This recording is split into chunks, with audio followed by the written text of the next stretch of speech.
Everyone this morning. Committee, we have one bill hearing today, so we will go ahead and open up the hearing on Senate Bill 333, and we'll have our reviser give us an overview.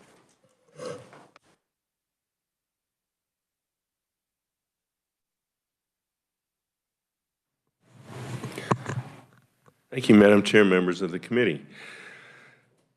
Senate Bill 333 addresses the state use law, specifically the State Use Law Committee, which is a committee within the Department of Administration. The function is advising the Director of Purchases on issues surrounding the purchase of foods, products and services provided by blind or disabled persons. And this committee, under current law, would be abolished on July 1, 2024. So on page 2 of the bill, the provision subsection H that provides for that is stricken. And therefore the committee, if this bill would be passed, the committee would not be abolished, as this bill would go into effect on July 1st, 2024. Committee, any questions for the reviser? Senator Dietrich. Madam Chair, so does that mean then that we would never have to address this again if there's not a sunset date on it? Correct. It'd just be in existence in perpetuity? Yes. Thank you. Senator Schallenberger. Thank you, Madam Chairman. When did the State Use Committee start? I can get that answer for you. I have to look it up on my computer, but I can get that for you. Other questions? Senator Peck. Thank you, Madam Chairman. Senator Schallenberger asked one of my questions, so I won't have to pontificate on that. Does this committee provide any written report annually, semi-annually, or at any time for the legislature, or is it strictly through the Department of, I believe it was Commerce or something? It's the Department of Administration. And just looking through this statutory section here, which discusses the committee, there doesn't appear to be any provision for a report to the legislature. However, I know that we do receive reports regarding this committee, so it may be that it's in another section of the law. And it looks like the members are appointed by various, sometimes non-elected individuals, and the rest are appointed by the governor, correct? Yeah, the appointment provisions are there on the first page of the bill.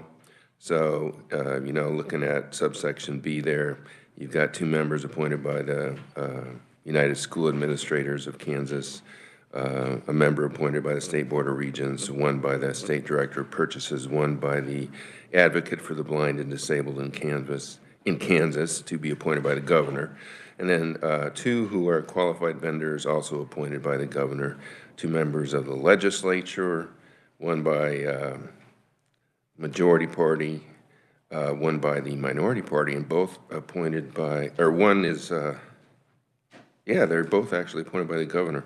And then, so those are the appointments there. Thank you, Madam Chairman. Other questions? Seeing none, thank you very much. Appreciate it. We will now open proponent testimony.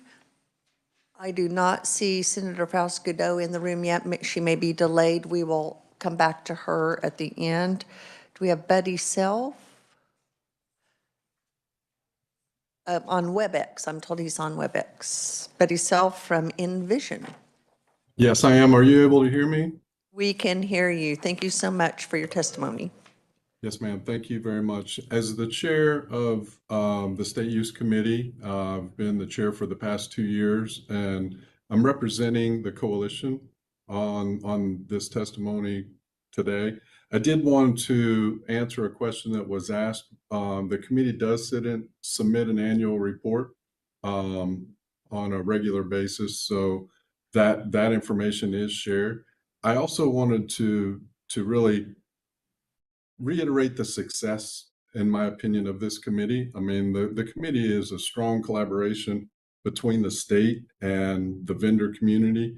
It really does represent the state taxpayers, the people with severe disabilities, and the state procurement office in a fashion where we come together once every quarter and look at ways where we can save time, money, and opportunities for procurements through this committee that wouldn't really exist without the collaboration of the committee.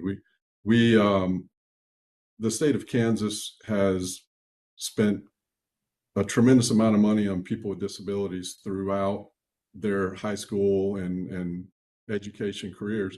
And then when moving on, it really is about employment for people with disabilities, and the collaboration with Todd Herman at the state's office, Senator Falscato, who sits on the committee as well as Representative Susan Concorin, along with a number of USD 259, Fabian is a representative on it as well, and the elected member from the National Federation for the Blind for the Kansas chapter has really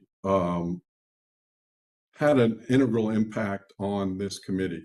And together we've come up with innovative ways. We've created a BPA for COVID PPE type items that allowed vendors not as a mandatory use, but an opportunity to procure and support people with disabilities with purchases. The state has also supported opportunities for us to be a non-mandatory option for other items that they can come and procure items. They all know how tight their budgets are, but with the state procurement's backlog and bid process, sometimes they're able to get opportunities from the state CRPs, community rehabilitation programs, that allow us to support more people with disabilities through this program. So I think that this the sunset would really hurt the community and the taxpayers. And really, I'm just here to hopefully ask that the sunset provision go away and that we don't have to reapproach this in the future. I'll open it up for any questions. Again, very, very appreciative. And I know that Senator Falscato is also planning to testify as well. She's been a very integral part of this committee, as well as Representative Concanon, sorry. Thank you so much, Mr. Self. And are you able to stay around for just a few moments till all of proponent testimony has been given? Yes, ma'am. Thank you. Committee, next we have Mark Dugan on behalf of the Cerebral Palsy Research Foundation of Kansas. Welcome, Mr. Dugan. Thank you, Madam Chair, members of the committee. I want to thank you for the opportunity to speak to this important bill. I represent Cerebral Palsy Research Foundation. We have a couple organizations that we work with as sister organizations or sub-organizations that do disability employment. We make a lot of things. So we make the state's license plates. We make the clips for the M16 for the military. We do document imaging for the state and do work really hard with the Use Law Committee. I did want to, Senator Peck, you asked kind of the appointment process and those kinds of things, and I did want just on an important piece that the committee itself is an advisory-only committee. If you look at their duties and responsibilities, the only thing that they do is advise the director of purchasing as he makes the decisions on policies. So those are appointed from outside of government, but they are appointed in an advisory role. The executive functioning responsibilities that is referenced in the bill is done by the director of purchasing. I don't know if that's where you were headed, but I thought that might be helpful context. But as you guys are working on this bill, I think the reviser did a nice job, and I think Buddy does a great job as the chairman of the committee. I did want to take a half step back. As someone who's worked on employment opportunities of persons with disabilities for a long time in my career, I just wanted to bigger picture as to what you're working on. So as we think about, you all look in the mirror and think about for yourselves, what gives you dignity, what makes you have satisfaction in life, we view ourselves in different lenses. We view ourselves through our lens of faith, through our lens of family, through our lens of our friends. But if you think about the things that you do for 8, 10, 12, I'm sure Senator Dahl's, 16-hour-a-day working kind of guy. But as you think about those things, each of us gets so much dignity and value and self-worth out of the jobs that we do. And I think particularly folks in this room who work on behalf of others. And why is that? Well, it's actually the way in which we serve other people that give us dignity. So, and when you go home at night and having to feel like you have a great day, it's rarely because of something you accomplished for yourself, and it's oftentimes much more likely you feel great about yourself when you've accomplished somebody for someone else. And creating opportunities for persons with disabilities on employment gives them the opportunity to have the dignity to serve other people. It's not a handout. It's not asking for other things from someone. It's providing persons with disabilities the opportunity to do what each of us find value in, which is serving our fellow man. And that's really important. And so Senate Bill 333 is an important piece of that. That creates a lot of opportunity for folks. You passed Senate Bill 15, which is a big piece of that as well. And there's other things that this legislature has really taken a priority on the last several years. So with that, happy to stand for any questions at the appropriate time. And thank you for your support for Senate Bill 333. Thank you so much. Committee questions for Mr. Self or Mr. Dugan? Senator Peck. Thank you, Madam Chairman. So legislators go home frequently with a sense of fulfillment? Those who work really hard do, Senator. That's right. Okay, we were given an answer to the question from Senator Schallenberger that the committee was established in 2005 under House Bill 2228, which I'm the only one that's old enough to remember 2005. But in any event, to your knowledge, and this might be a question for staff, I've actually got two questions. I'll just ask them, then let you determine. Has there been any sunsets previous, or was the original legislation the sunset we're looking at? That's one question. Number two, I would be more inclined to extend a sunset so the legislature looks at the value of the committee every so often, so you can come and present to the legislature that it is valuable. Would an extended sunset be acceptable? Well, always willing to negotiate with people who have votes, Senator. But as a general rule, I think that would eliminate my dream, which is making this a consent calendar bill. Sure. I mean, I think this is a really good idea, and I think the theory on the use law committee and having an advisory role for the director of purchasing. I think we all live a life, and particularly overworked state employees have, I call the tyranny of the urgent, right? And so every day the director of purchasing wakes up and he has more things to do on his list. Every agency purchasing director, everybody, every person making those decisions on what products and services to purchase at school districts have more work to do than they have hours in the day. And so what this committee does is it creates once a quarter an opportunity to get folks together and to remind the executive branch folks who are doing great work that the legislature has made this purchasing authority a priority, and it allows them to be a priority. So with that in mind, we think this is valuable. We think this will be valuable in 2 years, 5 years, 10 years, and 15 years. If it's the will of the committee to have a sunset, I'm sure I'll hopefully be back here in 5 or 6 years making the case again, but I don't know that it's necessary, but totally understand if that's the will of the committee. Thank you, Madam Chairman.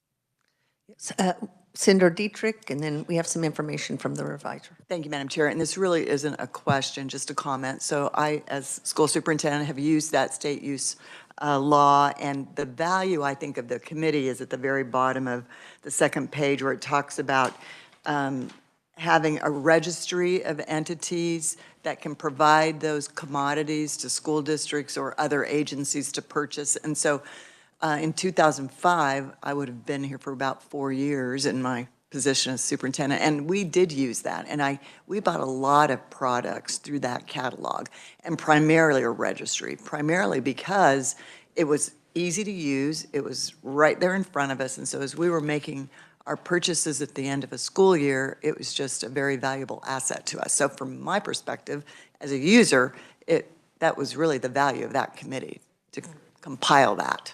Yeah, and I think one of the great things on the committee is having the USDs have a representative on there, because I think you just don't realize what you don't know. And so understanding, hey, well, this product would be better, we should find somebody who makes this, this would work, you just end up learning a lot from those advocates on the committee. So thank you for that. I think it's great. Committee, other questions? Oh, Charles, you were going to provide an answer to one of the questions. Yeah, the first part of your question, Senator Peck, was whether there was a sunset way back in 2005. So, and there was, it was sunset for 2009. So, obviously, it's been extended at least once. 3 times. Senator Ware. Thank you, Madam Chair. Just a comment, honestly. This sounds like a great thing, and I'm especially pleased to see that the folks that I've done so much work with the National Federation of the Blind, are also on board with this. They become my sounding board on anything for the disabled community, and the fact that they think this is a good idea as well is a great thing. Thank you. Thank you. Thank you for that comments. Rob Tabor is a tremendous supporter. And again, I hope I'm not speaking out of turn, but the fact that Todd Herman, the State Procurement Office, is a true champion of this committee, to me, speaks a lot. And, he has every opportunity. And I know that the legislators reached out to him for his personal opinion prior to this meeting. And he shared with me his comments that he is a very strong advocate for this committee continuing, and that he sees tremendous value in it as well. So with that, I'll go back on mute. Committee, additional questions? Senator Peck. Thank you, Madam Chairman. For clarity from our reviser, the original sunset was 2009, then has it been extended every 5 years, or do you have understanding? Okay, so Madam Chairman, it's been extended every 5 years since its inception. And we're looking at eliminating the sunset, which I will oppose when we work the bill, for your information. No consent calendar item.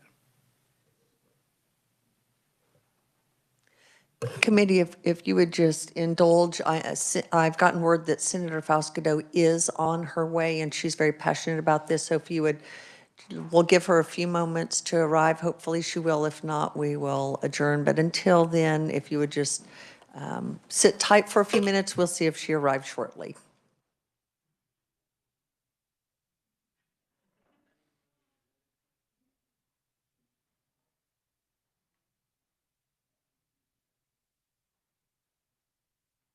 Senator Dahl. We are planning on having committee tomorrow. We have a bill hearing, if that helps.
Okay, committee, we're going to come back to order, and we'll come back to order, do some housekeeping real quick, and then if she hasn't arrived, we'll go ahead and close the hearing. But, so tomorrow, we do have a hearing, if you want to prepare for SB 330. On Thursday, we're having a hearing on House Bill 2545 and Senate Bill 467. Next week is turnaround, so we will be working fast and furious the remainder of next week. So stay tuned. Cinder, where? Certainly. Tomorrow is 3:30. Thursday is HB 2545 and SB 467. So. Committee, we do have Senator Falscado's written testimony, so please look at that, as well as written proponent testimony from Matt Fletcher, the Executive Director of InterHab. There is no opponent or neutral testimony, and so we will close the hearing on SB 333. Seeing no other business before the committee, we are adjourned.